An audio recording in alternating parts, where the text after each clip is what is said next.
This is the elegant, sleek Air Jordan 1 Low colorway, just in for the Avenida Avengers 1, especially Team Batang Quiapo. Meanwhile, ang mga pasahero po ay naingganyong sumakay dito sa jackliner. At this time, at this moment, in jackliner, one of the best para sa inyong lahat. One of its kind para sa ating lahat.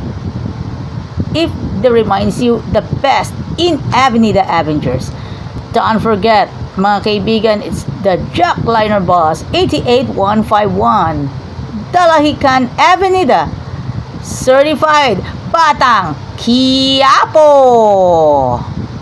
sa pamamagitan ni Jeric Diolala and Jun Nico Pabello, the proud Avenida Avengers Lucena chapter.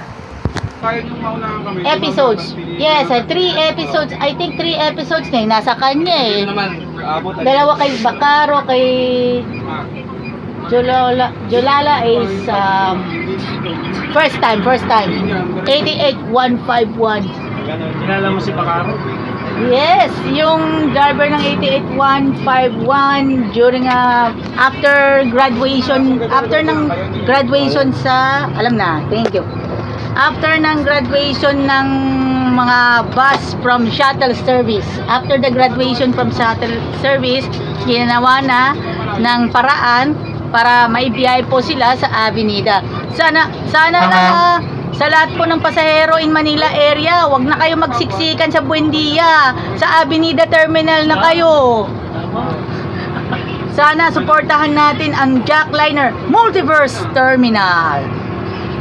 At kung kayo po ay galing ng Divisoria, kung galing kayo ng University Belt, and of course UST, San Sebastian, FEU, kung kayo galing ng Fiati, sadya na kayo, and of course Quiapo Church of Roman Catholic, ang mga kaibigan na natin, yung mga nasa lansangan, mga kaibigan, rush hours, sa mga kaibigan po natin pabalik ng Lucena, rush hours, hindi makadaan-daan, hindi makaporma sa Petron, Makiling, kaya dumaan sila ng AC Tex as of this moment, mga kaibigan.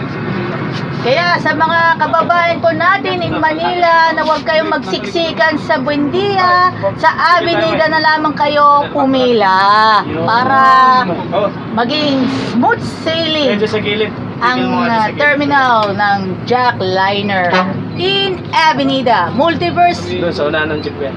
Hindi lang yung Multiverse ha, kung kayo po ay pupunta ng Baguio, Solid North. Tapat ng FPAP. May tapat ng FPAP. Thank you very much sa ating lahat.